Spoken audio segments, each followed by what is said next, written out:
Waalaikumsalam.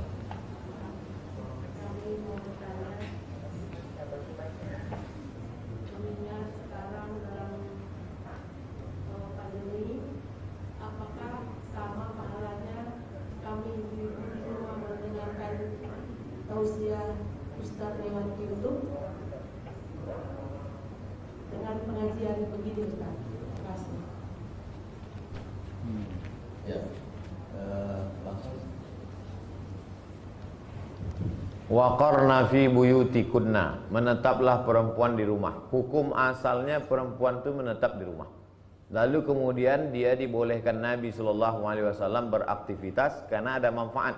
Kalau lebih berat mudaratnya, maka dalam Islam diajarkan darul mafasid muqaddam ala jalbil masalih. Menolak mudarat lebih diutamakan daripada mengambil manfaat. Tapi kalau kita lihat dalam hadis Nabi, i'takafa Rasulullah SAW fil ashr al-awakhir min Ramadan. Nabi SAW melaksanakan i'tikaf di 10 terakhir Ramadan. Tsumma atakafa azwajuhu min ba'dih. Setelah Nabi meninggal, istri Nabi tetap i'tikaf. Itu maknanya kalau i'tikaf 10 hari 10 malam aja boleh, apalagi mendengarkan tausiah 30 menit 1 jam. Nah, jadi al-jaza' ala qadril amal. Balasan pahala itu sesuai dengan kadar kesulitan. Bagaimana dia berangkat dari rumah, berjalan kaki, naik kendaraan, berapa habis biayanya sampai ke tempat tujuan. Tapi kemudian sekarang dengan adanya kemudahan, dia bisa ngaji, dia bisa mendengarkan pengajian, dia tinggal tulis saja di YouTube. Ustadz Tengku Zulkarnain, Kiai Haji Abdullah Gimnastiar, Ustadz Fulan, tinggal dia Ustadz Adi Hidayat, kemudian catat mana yang penting, lalu kemudian mana yang mau ditanyakan bisa dia tanya melalui pas pengajian langsung dengan ustadz-ustadz yang terdekat. Oleh sebab itu kalau ditanya mana yang lebih besar manfaatnya, pahalanya, al-jaza' ala qadril amal. Kesulitan, makin sulit, makin ribet, makin susah, makin payah, itu makanya tahajud dikhususkan. Kenapa? Karena di sana ada melawan kantuknya, ada melawan tidurnya, ada kesulitannya. Semakin sulit dia, semakin payah dia, maka semakin besar balasan. Tapi puncak dari balasan itu adalah kadar keikhlasan. Dan yang tahu ikhlas itu hanya Allah ikhlas itu hanya Allah dengan orang yang beramal itu saja. Sampai malaikat pun tak tahu orang itu ikhlas apa tidak.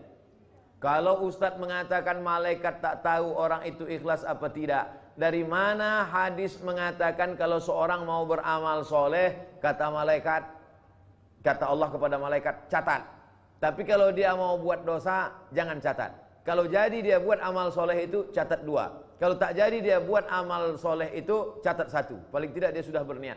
Padahal malaikat tak tahu apa yang ada dalam hati orang. Dari mana malaikat bisa mencatat? Ternyata orang berniat baik, maka keluar dari jantungnya itu aroma yang harum semerbak. Ketika malaikat mencium aroma harum semerbak, ditulisnya.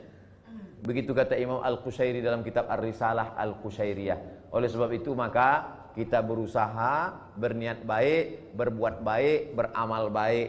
Lalu kemudian datang pandemi, kita tidak putus pengajian, kita ikuti program-program kajian melalui televisi, melalui internet, dihiasi dengan keikhlasan. Mudah-mudahan kita mendapatkan pahala yang besar di sisi Allah sebagai bekal menghadap Allah SWT. Amin ya rabbal alamin. Wallahu a'lam bishawab.